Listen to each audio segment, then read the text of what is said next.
On Monday, August the 23rd, Carmen, who's Jelani's mother, last spoke to her son that evening. And within 48 hours, they was telling her her son was missing.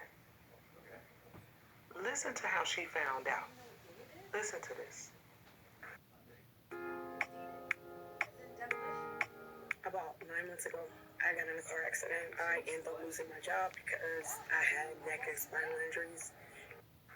I got more insight and information as to how or who came up with the fact that Jelani was missing. So it was this professor who had called. So I got her number and I called her. So after listening to her tell me that she has been texting with Jelani all Monday evening, about a little bit after 9, her and Jelani had been texting. They had been talking about some school stuff. And Jelani was supposed to meet with her that Tuesday because she said there was something that he had to get done for me. She said that he didn't show up on Tuesday.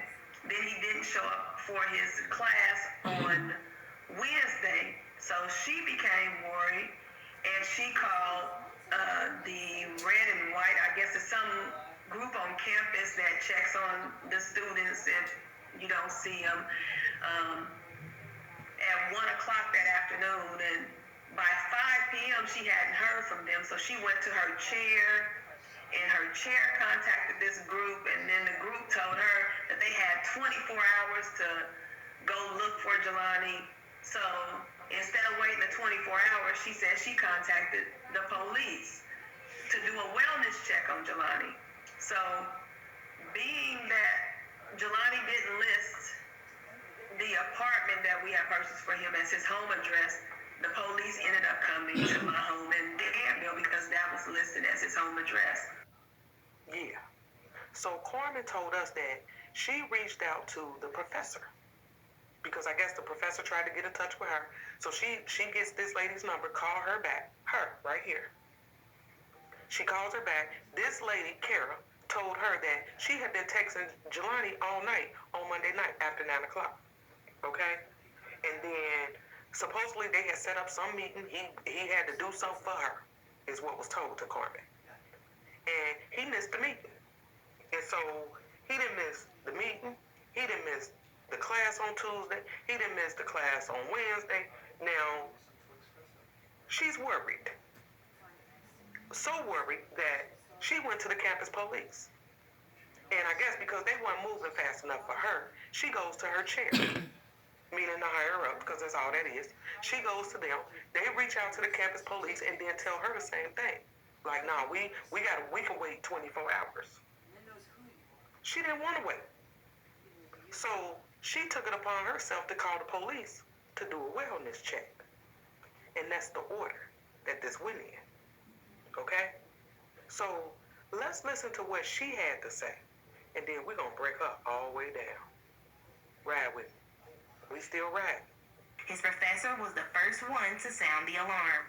Well, he was actually supposed to come see me the next morning, and when he didn't show up, I texted to see, what was going on, and he didn't answer me, so I knew that they had class at 1, and so I waited for after class, and he didn't show up, and then he had a patient, and he didn't show up for that, and that is not at all something our grad students would do. Yeah. So let's start with Monday night, August the 23rd. Kara said that she had been texting him Monday night about his coursework, and that's the last that she heard from him. And she even told Carmen, Jelani's mother, that she had been texting him all night, Monday night after 9 p.m. And I was like, after 9 p.m.? I mean, is that normal behavior for her? Now, I understand that we're living in them days where, we have different methods of communication. And that may have been how she communicated with her students. I don't know. But I think we should know. Was she communicating with other students like that? Or was it just Jelani? Now, through Jelani's and Kara's communication on Monday night, she set up a meeting for Tuesday morning.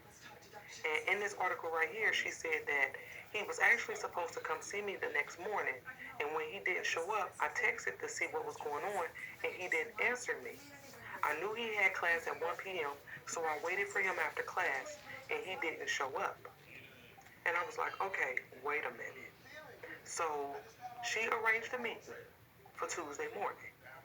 And based off of surveillance from the Bone Student Center, Jelani showed up. Here we go right here. And he looked like he dressed for a meeting. Okay? Now, we didn't know exactly what time this meeting was for. Like I said before, in the last video, they were saying 7:45. And he showed up, he was caught on surveillance at 7:20 a.m. And so 7:45 kind of made sense. He was early. And he up there. Okay? Now, I know some people was like, oh, that don't look like him in the surveillance. Well, first off, his mama said that was him. And not only that, his bank records show that he bought Starbucks while he was up there. So if y'all don't believe that's him, then that means y'all don't believe the bank records either. So for me, the question then became, first, what was the meeting for? Now, Kara told Carmen that Jelani needed to do something for her. And I was like, what is it that he needed to do? Okay, that's first. And then secondly, it's like, why would he go through all that trouble, getting up early, getting dressed, showing up down there, only to not attend the meeting? That just didn't make sense to me. And it makes you question whether or not he actually missed the meeting. I'm just saying. Now, I'm going to be honest with y'all, because my mind be going a thousand different places. And I'm going to tell y'all one of my theories. Don't try to burn me up in the comments. It is what it is. But I was thinking, I'm like, what if their communication was about drugs, about the weed? And maybe what if he went up there that Tuesday morning just to get money from her, right? And the reason why I say that is because 2 hours later, he was seen on surveillance at the weed dispensary. Okay? He was there. And in that article, Karen even told us that she knew he had a class at 1 o'clock. And when he didn't show up for class, she became worried. And I was like, what if he was going to get that weed for her? I mean, I'm just saying, y'all don't be tripping. I'm just putting it out there. She just seemed so pressed to get in contact with him. You understand what I'm saying? And it just felt weird.